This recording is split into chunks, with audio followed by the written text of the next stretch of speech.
পৃথিবীর জঘন্যতম একটা বাজে অভ্যাসের মধ্যে সব থেকে বাজে অভ্যাস কি জানেন? যে আপনি কোনো একটা মাইয়ার প্রতি আসক্ত হচ্ছেন, যার সাথে আপনি প্রতিদিন কথা বলতেছেন এবং হচ্ছে মানে তার সাথে কথা না বললে আপনার ভালো লাগে না। আপনি তাকে যখন চান ফোনে, তখন যদি তাকে না পান তাহলে আপনাকে বিরক্ত মনে হয়, আপনি নিজেকে শেষ করে দিবেন এরকম মনে হয়। অথবা আপনি তাকে যদি একটা মেসেজ দেন, সেটা সিন করতে তার দেরি হয়, তাহলে আপনি নিজেকে খুবই মানে কি করবেন না করবেন, নিজের প্রতি নিজের একটা বিরক্ত চলে আসে, নিজেকে নিজে মেরে ফেলবেন নাকি কোথায় রেখে দিবেন, এই জিনিসটা মনে হয়।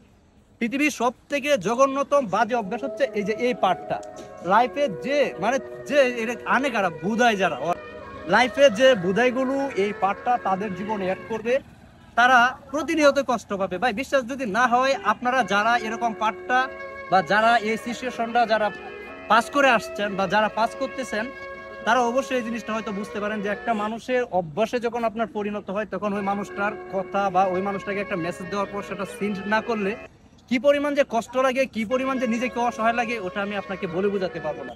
তো ব্রাদার এন্ড সিস্টার, আমি ওই কথাগুলো এর জন্যই বলতেছিলাম যে আমরা কখনোই কারোর প্রতি আসক্ত হব না, কখনোই আমরা কোনো মানুষকে অভ্যাসে পরিণত করব না।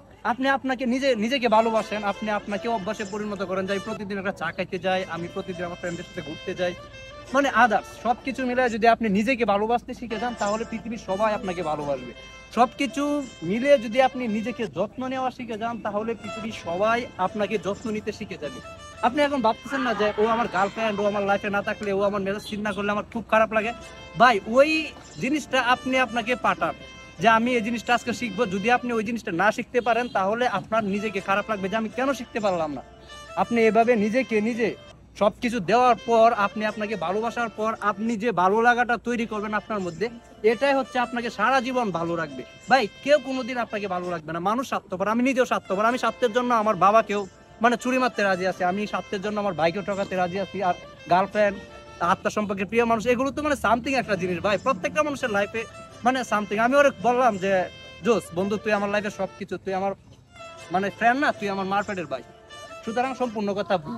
যখন আমার স্বার্থ আসবে, যখন আমি ওই জায়গা থেকে ভালো কিছু একটা নিতে পারবো, তখন দেখবেন যে আমি হচ্ছে কেয়ার বন্ধু, কেয়ার কি, আমি আমার স্বার্থ যেভাবে হোক হাসিল করবো। সুতরাং নিজেকে নিজে ভালোবাসুন, আর কারো অভ্যাসে কখনো পরিণত হবেন না। প্রত্যেকটা মানুষে আমরা ওই জায়গাতে ভুল করি, ওই জায়গাতে কষ্ট পাই, মানে নিজের জন্য কোনো কিছুই করি না, অন্যকে ভালোবাসতে গিয়ে, অন্যকে অভ্যাসে পরিণত করতে গিয়ে আমরা হচ্ছে সবসময় নিজেকে কষ্ট দিই। ব্রাদার এন্ড সিস্টার, কখনো কারো জন্য নিজেকে কষ্ট দেওয়া যাবে না, কখনো কারো কাছ থেকে কোনো পাবো বলে তার আশায় থাকা যাবে না। নিজে যা ক্রিয়েট করতে পারবেন, নিজে যা তৈরি করতে পারবেন, নিজে যা ইনকাম করতে পারবেন বা নিজেকে নিজে যে ভালোবাসাটা দিতে পারবেন, ওর ফিডব্যাকটা সবসময় আশা করবেন। কখনো কারো কাছ থেকে কোনো কিছু আশা করবেন না। মানুষ বড় স্বার্থপর, আমি নিজেও অনেক স্বার্থপর। তো ব্রাদার এন্ড সিস্টার, আশা করি নতুন কোনো ভিডিওতে দেখা হবে। এন্ড ভালো থাকবেন সবাই। আর এই কথাগুলো মানতে পারলে আমি মনে করি যে আপনি সুখী, আপনি হ্যাপি। আমি মানছি, আমি অনেক সুখী, আলহামদুলিল্লাহ। See you next time everybody, have a good day.